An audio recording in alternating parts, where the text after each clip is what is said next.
One of the things this country has to keep power in check are the inspectors general. These are independent watchdogs meant to keep government agencies honest. But a bipartisan Senate panel says the former IG for the Department of Homeland Security altered and delayed investigations at the request of senior administration officials. Steve, is this administration trying to avoid the checks and balances on power? Absolutely, every chance they get. It's like having a Supreme Court justice over the White House to get instructions on the next decision.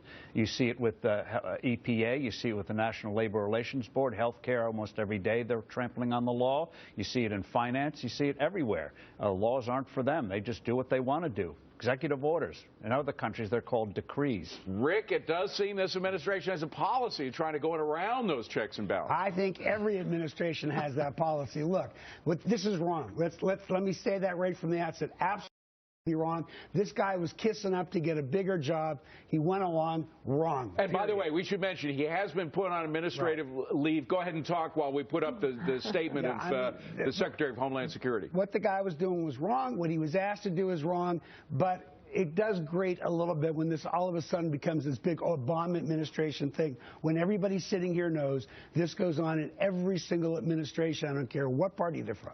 But, Sabrina, look at the examples. And this is more than just administrative action, executive action that we have seen more of in some other administrations. The changes in Obamacare, for example, 38 changes and delays in Obamacare. 38. This is not executive action. These are ways of going around Congress. And it's not insignificant either. Look, James Madison had it right? If men were angels, there would be no need for government. But that doesn't mean that government doesn't need to control itself. And the fact is we have too big government. And with this kind of largesse, you have corruption, you have problems. I think the real reason, to Rick's point, that people are looking at the Obama administration and criticizing it is that this is the president who ran on transparency, on change, on making Washington better. Yet every week there's another lie, there's another corruption, there's another misleading stat, and there's another change to existing laws. So. And despite John Tamny, despite all those promises, we had a good friend, John Podesta, the president. He came out with this report in 2010, by the way, suggesting ways you can go around Congress to accomplish what you want. He said the ability of President Obama to accomplish important change through these powers should not be underestimated. Boy, nobody underestimates them now.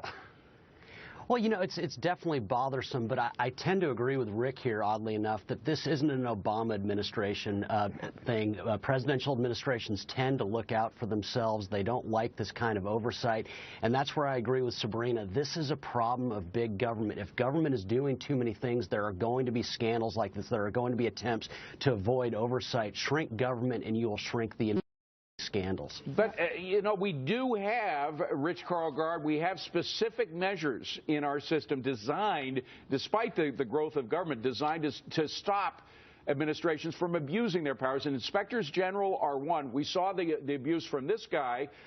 We also saw the administration trying to really smear the reputation of the IG for the IRS, who spotted a lot of misdoings there. So there is a pattern here, no? Well, there's a pattern, and I think Sabrina really put her finger on it in a strange way by quoting James Madison. And the problem is that Obama's people do think he's an angel. Look, he was elected in 2008 to save us, you know, from waters rising and all of these kinds of things. Now he's got a poll rating in the low 40s. You know, he's going to lose the Senate in the fall, and they're circling the wagons. And I will disagree with Brother Rick Unger on this. I think they're the least transparent, most sneaky administration since Nixon. Wow, Emac, you agree? Since Nixon. Since Nixon. You know who? Where is the HHS IG? I mean, where does that person even exist? Right. Listen, listen. We have a Fraud, Waste, and Abuse Commission. It's supposed to be the 535 members of Congress. I mean, but the thing with the IGs, yeah, you're right. We have a record number of czars. We have a record number of executive orders. A record amount of time spent circumventing the Constitution and the U.S. Congress. Who's watching the watchdog? Nobody, it seems. Yeah, well, and Steve, the thing is, even when they're doing stuff that a lot of people in Congress agree with, instead of going through Congress, they'll do it by executive action or some other means. Yes, and they've got to be called to account. And there's a case coming up on the way they've abused the law in terms of health care exchanges. Ultimately, the Supreme Court's going to rule on that. They're going to rule in a few weeks on the National Labor Relations Board abuse.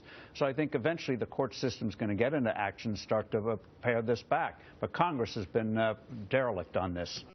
We got to have that as the last word. Coming up, the EPA Chiefs Earth Week tour as environmentalists and the Cash-In gang agreeing on one thing. Don't miss that at the bottom of the hour. But first, parents, pull out your wallets. Some moms and dads now getting slapped with a fee when Junior gets slapped with detention.